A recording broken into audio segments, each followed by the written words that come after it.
We sharp career गुरु में सभी साथियों का एक बार फिर से स्वागत करते हैं।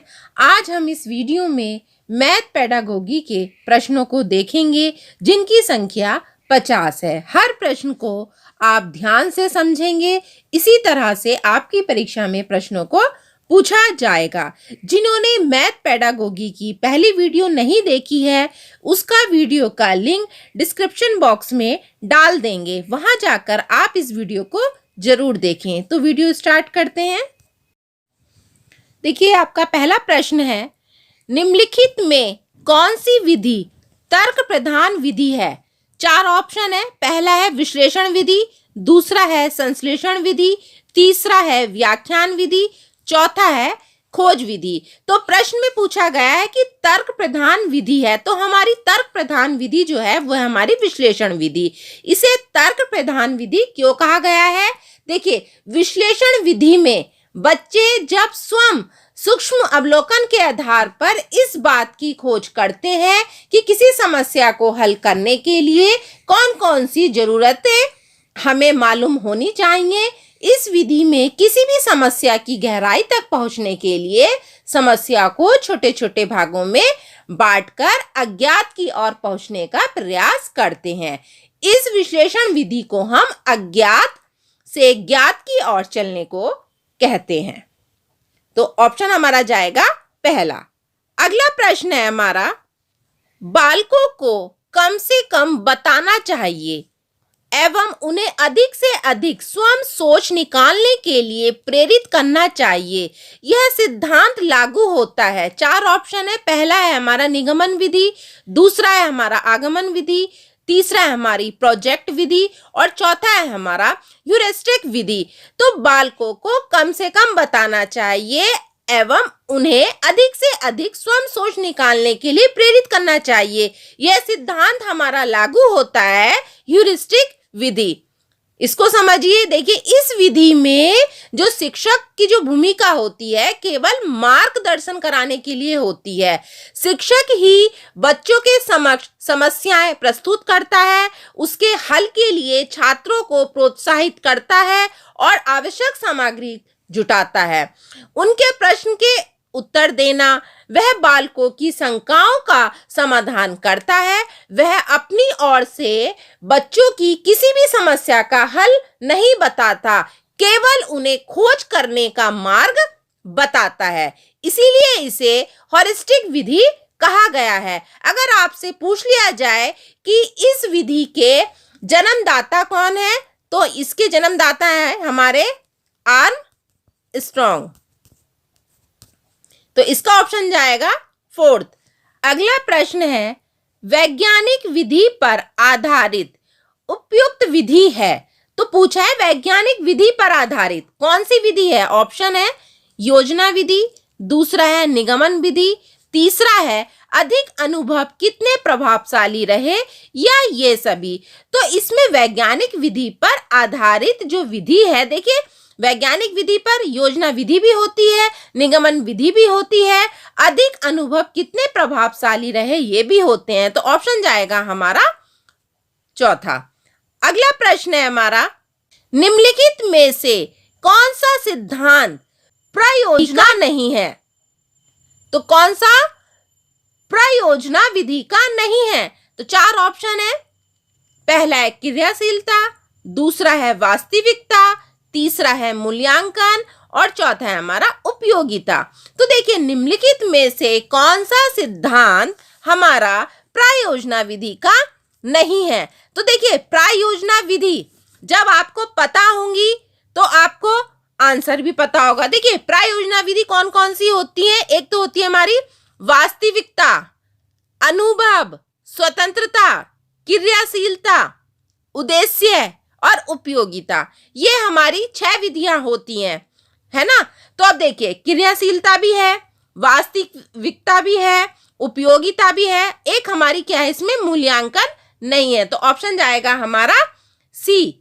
बस ध्यान रखना कि विधि भी आप लोगों को पता होनी चाहिए कि कौन कौन सी विधि है।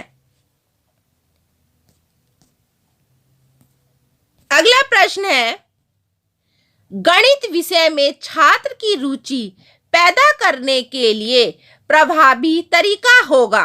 तो देखिए 4 ऑप्शन है। पहला है कमजोर छात्रों के लिए अतिरिक्त कक्षाओं की व्यवस्था करना, दूसरा है खेल विधि से शिक्षण, तीसरा है विद्यालय में अधिक पुस्तकें खरीदना, और चौथा है हमारा समय विभाग चक्र में गणित विषय को अधिक कालांश देना। तो गणित विषय में छात्र रुचि पैदा करने के लिए सबसे अच्छा तरीका क्या होगा? सबसे अच्छा तरीका तो यही है कि खेल विधि से शिक्षण। भाई खेल विधि के द्वारा हम बच्चों में गणित विषय की रुचि पैदा कर सकते हैं। ठीक है ना, तो ऑप्शन जाएगा दूसरा। अगला प्रश्न है, जिस विधि से पहले उदाहरण बाद में नियम बताए जाते हैं वह है। 4 ऑप्शन है। पहला है हमारा आगमन विधि, दूसरा है हमारा निगमन विधि, तीसरा है हमारा समस्या समाधान विधि, और फोर्थ है हमारा ह्यूरिस्टिक विधि। देखिए जिस विधि से पहले उदाहरण और बाद में नियम बताए जाते हैं वो विधि हमारी है आगमन विधि। अगला प्रश्न है, उच्च प्राथमिक स्तर पर गणित के लिखित कार्य में अधिकांश त्रुटियां संबंध रहती हैं, है ना। मतलब उच्च प्राथमिक स्तर पर जब गणित के लिखित कार्य में जो अधिकांश त्रुटियां रहती हैं वो संबंध रखती हैं। 4 ऑप्शन है हमारे पास। एक नियम से, दूसरा है हमारा दशमलव भिन्न से, तीसरा है हमारा मूलभूत क्रियाओं से, चौथा है हमारा ये सभी। तो देखिए जो हमारी अधिकांश त्रुटियां रहती हैं वो रहती हैं हमारी मूलभूत क्रियाओं से। तो ऑप्शन जाएगा हमारा तीसरा। अगला प्रश्न है हमारा, दैनिक पाठ योजना के निर्माण में सम्मिलित होता है। तो देखिए 4 ऑप्शन है। पहला है विषय वस्तु का चयन, दूसरा है हमारा शिक्षण उद्देश्य का निर्धारण, तीसरा है हमारा शिक्षण विधियों का निर्माण, चौथा है हमारा उपरोक्त सभी। तो देखिए दैनिक पाठ योजना के निर्माण में हमें क्या क्या शामिल करना चाहिए? देखिए विषय वस्तु का चयन भी होना चाहिए, है ना, शिक्षण उद्देश्य का निर्धारण भी होना चाहिए, शिक्षण विधियों का निर्माण भी होना चाहिए। तो आंसर जाएगा हमारा चौथा, उपरोक्त सभी। अगला प्रश्न है, रेखा गणितीय की आकृतियों के शिक्षण में सर्वप्रथम उद्देश्य होता है। तो 4 ऑप्शन है।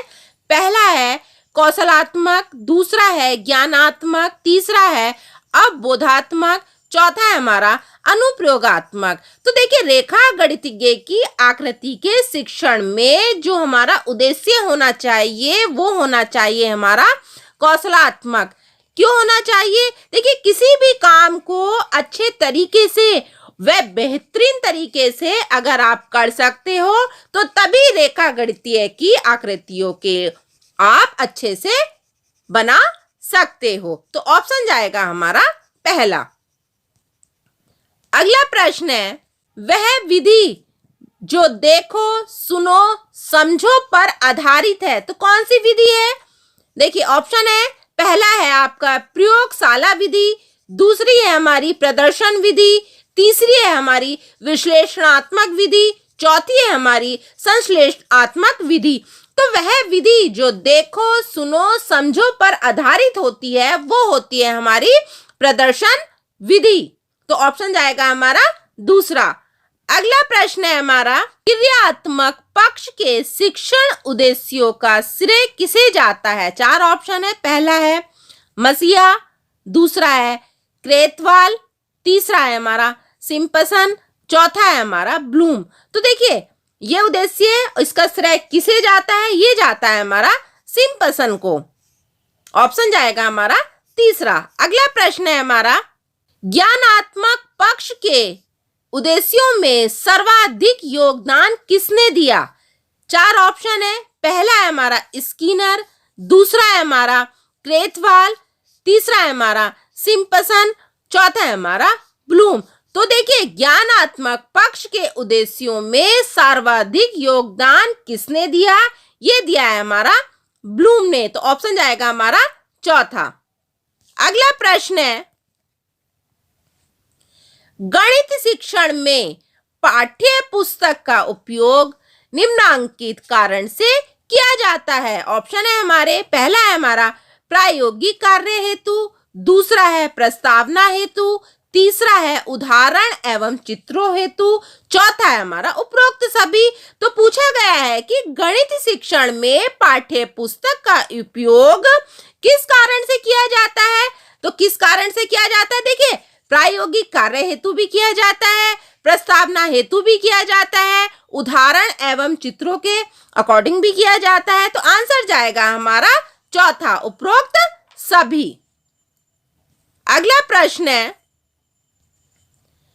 ब्लूम, करथवाल तथा मसिया ने मिलकर किस शिक्षण उद्देश्य पर सर्वाधिक कार्य किया। चार ऑप्शन है, पहला है हमारा ज्ञानात्मक, दूसरा है हमारा क्रियात्मक, तीसरा है हमारा भावात्मक और चौथा है हमारा चरित्रात्मक। तो देखिए ब्लूम, करथवाल तथा मसिया ने मिलकर किस शिक्षण उद्देश्य पर सर्वाधिक कार्य किया।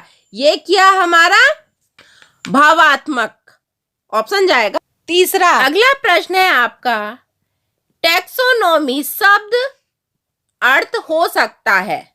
ठीक है, चार ऑप्शन है, पहला है आपका वर्गीकरण, दूसरा है हमारा संगत व तर्कयुक्त, तीसरा है हमारा क्रमिक विस्तार प्रक्रिया और चौथा है हमारा क्रमबद्ध चढ़ाव क्रम। देखिए टैक्सोनॉमी शब्द का अर्थ होता है वर्गीकरण करना।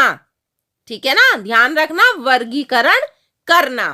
अगला प्रश्न है, सबसे उच्च उद्देश्य किसे माना गया है। चार ऑप्शन है, पहला है ज्ञान, दूसरा है हमारा मूल्यांकन, तीसरा है हमारा विश्लेषण और चौथा है हमारा संश्लेषण। देखिए सबसे उच्च उद्देश्य किसे माना गया है, तो देखिए सबसे उच्च उद्देश्य हमारा मूल्यांकन को माना गया है। तो ऑप्शन जाएगा हमारा दूसरा। अगला प्रश्न है, बालकों में आदत का विकास होना किस पक्ष का अर्थ है। चार ऑप्शन है, पहला है हमारा क्रियात्मक, दूसरा है हमारा ज्ञानात्मक, तीसरा है हमारा संवेगात्मक, चौथा है हमारा तीनों सही। तो देखिए बालकों में आदत का विकास होना किस पक्ष का अर्थ होता है, ये होता है हमारा क्रियात्मक। तो ऑप्शन जाएगा हमारा पहला। अगला प्रश्न है, बालक में स्वाभाविकरण की क्रिया किस पक्ष से जुड़ी हो सकती है। तो ऑप्शन है हमारे, पहला है हमारा ज्ञानात्मक क्रिया से, दूसरा है हमारा संवेदनात्मक क्रिया से, तीसरा है हमारा प्रत्यक्षीकरण से, चौथा है हमारा क्रियात्मक से। तो देखिए बालक में जो स्वाभाविकरण की क्रिया जो जुड़ी हुई होती है वो होती है हमारी प्रत्यक्षीकरण से। ऑप्शन जाएगा दूसरा। अगला प्रश्न है, ब्लूम में किस आधार पर अधिगम के लिए उद्देश्य निर्धारित किए। चार ऑप्शन है, पहला है हमारा वातावरण के, दूसरा है हमारा व्यवहार परिवर्तन के, तीसरा है हमारा विषय वस्तु के, चौथा है हमारा बौद्धिक पक्ष के। तो ब्लूम ने किस आधार पर अधिगम के लिए उद्देश्य निर्धारित किए, ये किए थे हमारे व्यवहार परिवर्तन के। ऑप्शन जाएगा दूसरा। अगला प्रश्न है हमारा, आर्यभट्ट का समाज में योगदान बालक जान रहा है, यह किस उद्देश्य की पूर्ति कर रहा है। यहाँ पे जान कर लेना। चार ऑप्शन है, पहला है हमारा अभिरुचि, दूसरा है हमारा अभिवृत्ति, तीसरा है हमारा अवबोध और चौथा है हमारा व्यक्तित्व। तो देखिए आर्यभट्ट का समाज में जो योगदान है वो है हमारा अभिरुचि। तो ऑप्शन जाएगा हमारा पहला। अगला प्रश्न है, ध्यान से समझेंगे प्रश्नों को। देखिए ताश के पत्तों में छिपे अंकों के खेल को छात्र अपनी विचारधारा के अनुसार अभिव्यक्त कर रहा है, वह किस कारण से संबंधित है। चार ऑप्शन है, पहला है हमारा ज्ञानोपयोग से, दूसरा है हमारा कौशल से, तीसरा है हमारा व्यक्तित्व से और चौथा है हमारा अवबोध से। तो देखिए, जब ताश के पत्तों में छिपे अंकों के खेल को छात्र अपनी विचारधारा के अनुसार अभिव्यक्त कर रहा है तो वह जाएगा हमारा व्यक्तित्व। अगला प्रश्न है,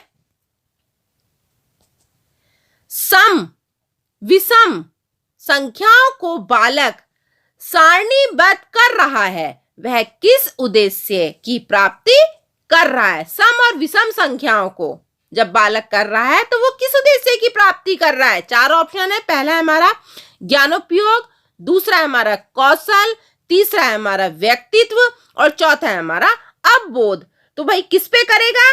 वो कर रहा है हमारा कौशल पर। ऑप्शन जाएगा दूसरा।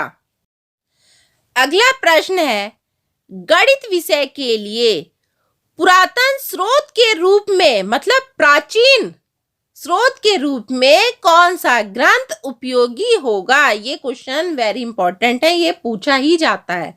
4 ऑप्शन है। पहला है हमारा सामवेद, दूसरा है अर्थवेद, तीसरा है हमारा ऋग्वेद और चौथा है हमारा यजुर्वेद। तो देखिए, पुराना स्रोत है हमारा ऋग्वेद, ठीक है ना। ऑप्शन जाएगा हमारा तीसरा। अगला प्रश्न है, रेखा गणित हेतु निम्नांकित में से सर्वाधिक प्रमुख विधि है। तो 4 ऑप्शन है। पहला है हमारा निगमन विधि, दूसरा है खोज विधि, तीसरा है हमारा व्याख्यान विधि, चौथा है हमारा आगमन विधि। तो रेखा गणित में सर्वाधिक प्रमुख विधि हमारी कौन सी है? हमारी विधि है आगमन विधि। ऑप्शन जाएगा हमारा चौथा। अगला प्रश्न है,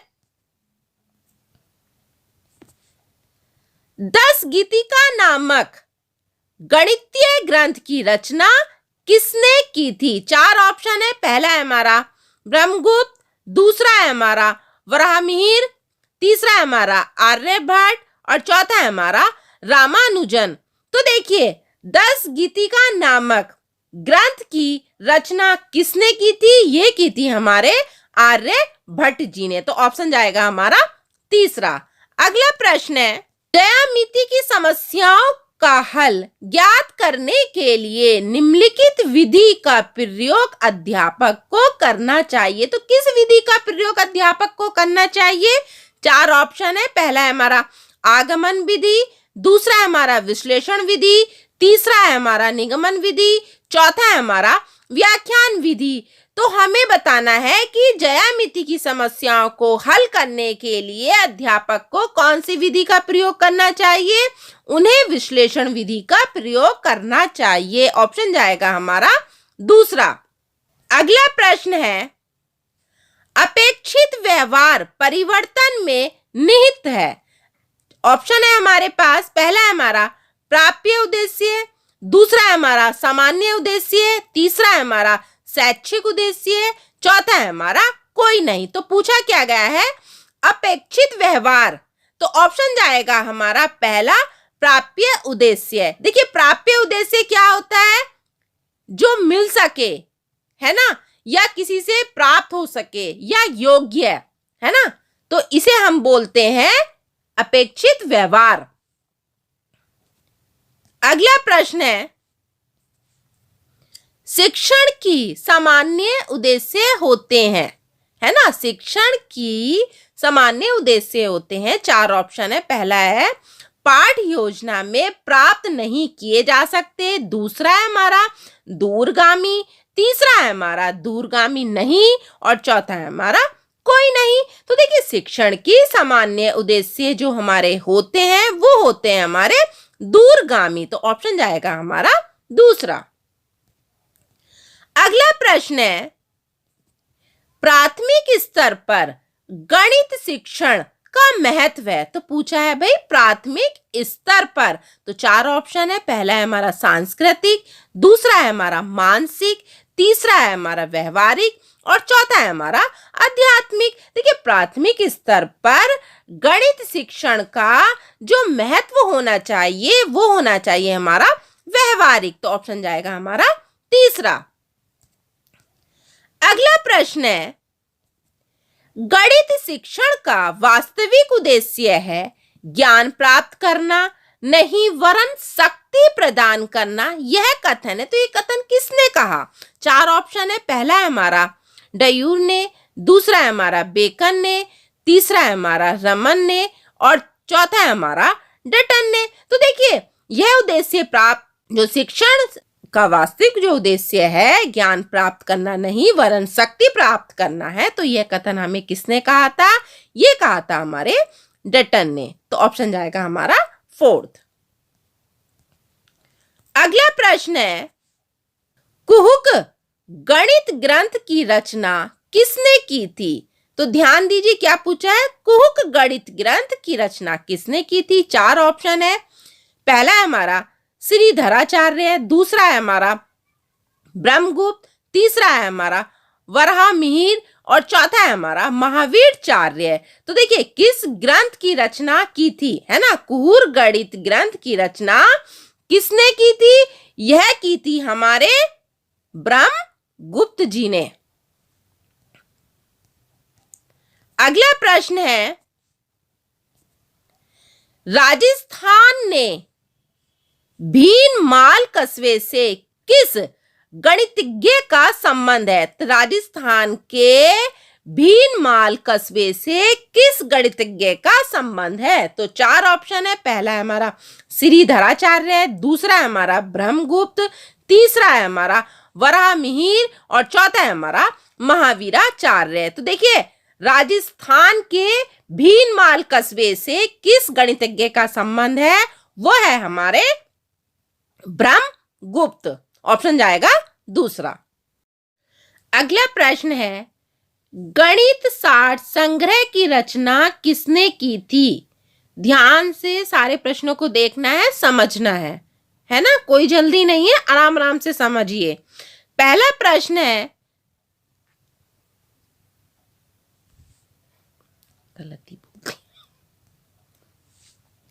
अगला प्रश्न है गणित सार संग्रह की रचना किसने की थी?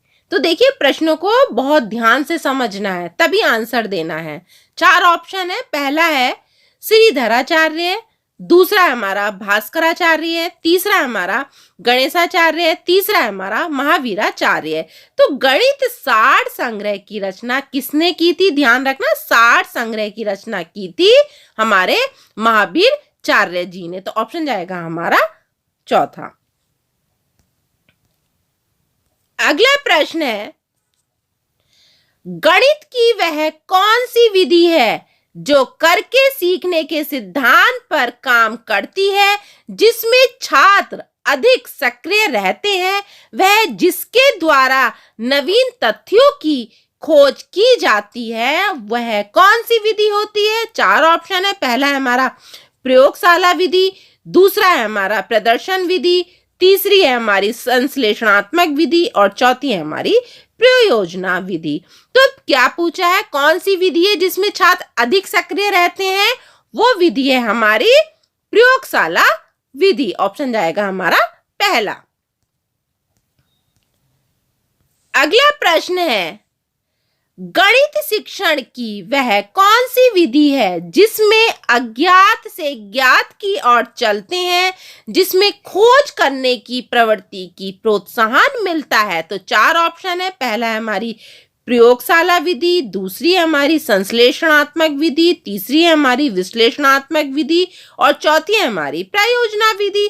तो देखिए अज्ञात से ज्ञात की ओर जिसमें हम चलते हैं, जिसमें खोज करने की जिज्ञासा हमारी सबसे ज्यादा रहती है, वो विधि हमारी कौन सी है? वो है हमारी विश्लेषणात्मक विधि। अगला प्रश्न है किसी खेत का क्षेत्रफल ज्ञात करने के लिए उपयोगी गणित शिक्षण विधि है। तो भाई किसी खेत का हम क्षेत्रफल जब ज्ञात करेंगे तो उसमें कौन सी विधि लगेगी? ऑप्शन है हमारे सामने, देखिए पहला है विश्लेषण विधि, दूसरा है इकाई विधि, तीसरा है हमारा संश्लेषण विधि और चौथा है हमारा क्रिया विधि। देखिए किसी खेत का जब हम क्षेत्रफल नापेंगे तो वहां पे हमारी क्रिया विधि का प्रयोग होगा। ठीक है, तो ऑप्शन जाएगा हमारा फोर्थ। अगला प्रश्न है अबेकस का प्रयोग छोटी कक्षाओं में किस शिक्षण में प्रभावी होता है? 4 ऑप्शन है। पहला है बोलना सिखाने में, दूसरा है गिनती सिखाने में, तीसरा है लिखना सिखाने में, या चौथा है हस्तलेख सिखाने में। तो देखिए अबेकस तो सभी जानते हैं, देखा होगा बच्चों के पास इस तरह से होता है, इसमें इस तरह से बने हुए होते हैं। तो ये छोटी कक्षाओं में किस शिक्षण को प्रभावी होता है? ये होता है गिनती सिखाने में। तो ऑप्शन जाएगा हमारा बी। अगला प्रश्न है, आप वृत्त की परिधि ज्ञात करने के लिए किस शिक्षण विधि का प्रयोग में लाएंगे? तो देखिए वृत्त की परिधि को ज्ञात करने के लिए हम कौन सी विधि का यूज करेंगे? 4 ऑप्शन है। पहला है विश्लेषण विधि, दूसरा है इकाई विधि, तीसरा है हमारा निगमन विधि, और चौथा है हमारा क्रिया विधि। तो देखिए वृत्त की परिधि को ज्ञात करने के लिए हम निगमन विधि का प्रयोग करेंगे। तो ऑप्शन जाएगा हमारा तीसरा। अगला प्रश्न है, रेखा गणित संबंध है। देखिए रेखा गणित का जो संबंध है वो किससे है? 4 ऑप्शन है। पहला है संख्याओं से, दूसरा है प्रसार व विस्तार से, तीसरा है अंकों से, चौथा है हमारा प्रतीक चिन्ह से। तो देखिए रेखा गणित का जो संबंध होता है वो किससे होता है? हमारा प्रसार व विस्तार से। तो ऑप्शन जाएगा हमारा दूसरा। अगला प्रश्न है, आगमन विधि का एक प्रमुख दोष है, तो हमें दोष बताना है। 4 ऑप्शन है। पहला है हमारा ज्ञान अस्थायी होता है, दूसरा ज्ञान अर्जन बहुत धीमी गति से होता है, तीसरा हमारा विषय निराश हो जाता है, चौथा है आत्मनिर्भरता कम हो जाती है। तो हमें इसमें दोष बताना है। तो ध्यान रखना कि आगमन विधि का जो दोष है ज्ञान अर्जन बहुत धीमी गति से होता है। तो ऑप्शन जाएगा हमारा दूसरा। अगला प्रश्न है, गणित के नियम व निष्कर्ष कैसे होते हैं? पूछा है कि गणित के जो नियम है और उसके जो निष्कर्ष हैं वो कैसे होते हैं। 4 ऑप्शन है। पहला है वस्तुनिष्ठ, दूसरा है हमारा सार्वभौमिक, और तीसरा है हमारा वस्तुनिष्ठ व सार्वभौमिक, या चौथा है कोई नहीं। तो देखिए गणित के जो नियम होते हैं और जो निष्कर्ष होते हैं वो हमारे होते हैं वस्तुनिष्ठ व सार्वभौमिक। तो ऑप्शन जाएगा हमारा तीसरा। अगला प्रश्न है, किसी विधि के अंतर्गत यह निर्धारित किया जाता है कि पूरे अध्याय में कितने शीर्षकों के अंतर्गत व कितने कालांशों व किन किन दिनों को पढ़ाना है। तो 4 ऑप्शन है। पहला है हमारा इकाई योजना विधि, दूसरा है आगमन विधि, तीसरा है खोज विधि, और चौथा है हमारा निगमन विधि। तो देखिए किस विधि के अंतर्गत यह निर्धारित किया जाता है? यह निर्धारित किया जाता है हमारा इकाई योजना विधि में। हम इकाई योजना विधि में ही दिनों को, कालांशों को और उनके शीर्षक को हम बना के तैयार कर सकते हैं इकाई योजना विधि में। तो ऑप्शन हमारा जाएगा पहला। अगला प्रश्न है, गणित शिक्षण में मूल्यांकन में ब्लूप्रिंट, इसको ये वेरी इंपॉर्टेंट है, इसको भी ध्यान रखना। ब्लूप्रिंट है, देखिए एग्जाम में आया हुआ क्वेश्चन है। ऑप्शन है हमारे, पहला है विद्यालय की आधारशिला, दूसरा है प्रश्न पत्र निर्माण की आधारशिला, तीसरा है शिक्षण की आधारशिला, चौथा है छात्रों की आधारशिला। तो देखिए ब्लूप्रिंट पूछा है तो हमेशा ध्यान रखना यह प्रश्न पत्र निर्माण की आधारशिला है। तो ऑप्शन जाएगा हमारा दूसरा।